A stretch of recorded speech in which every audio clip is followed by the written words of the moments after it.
This chapter introduces you to risk of bias assessment.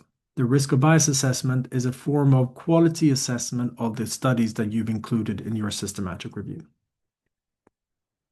The scientific method is fundamentally about controlling bias.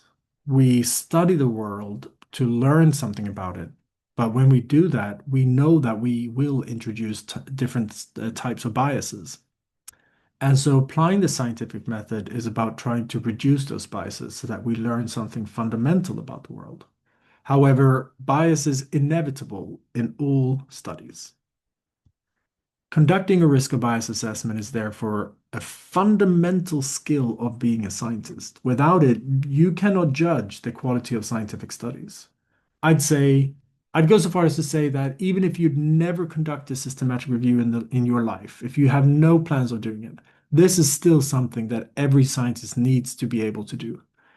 You need to be able to pick up a research paper, read it, and assess the quality.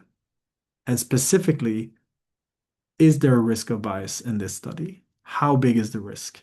And can we trust the results from this study given the risk of bias? Thankfully, different tools have been developed over the years that guide us in assessing risk of bias. And learning about these tools and applying them is an incredible strength as a scientist. For randomized controlled trials, the Cochrane Risk of Bias tool, ROB 2.0, is pretty much the standard tool, and you'll read more about that. For non-randomized studies, we have Robbins I for interventions and Robbins E for exposures. They're closely related, but obviously there's a little bit difference when we're thinking about interventions or exposures. And in your systematic review, you might need to apply multiple tools if you've included multiple different of study designs in your included studies. ROB2, which is for randomized controlled trials, focuses on 5 key domains. There's biases arising from the randomization process, deviations from intended interventions, missing outcome data, measurement of the outcome, and in the selection of the reported results.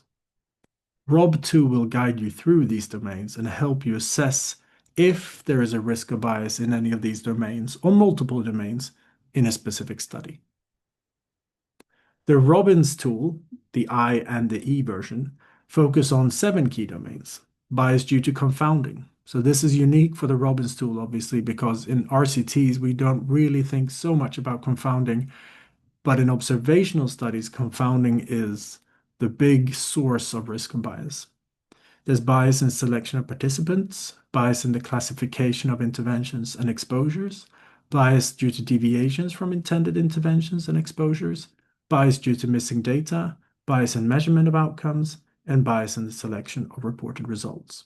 And so some of these domain overlap with RCTs and some are unique because of the observational setting.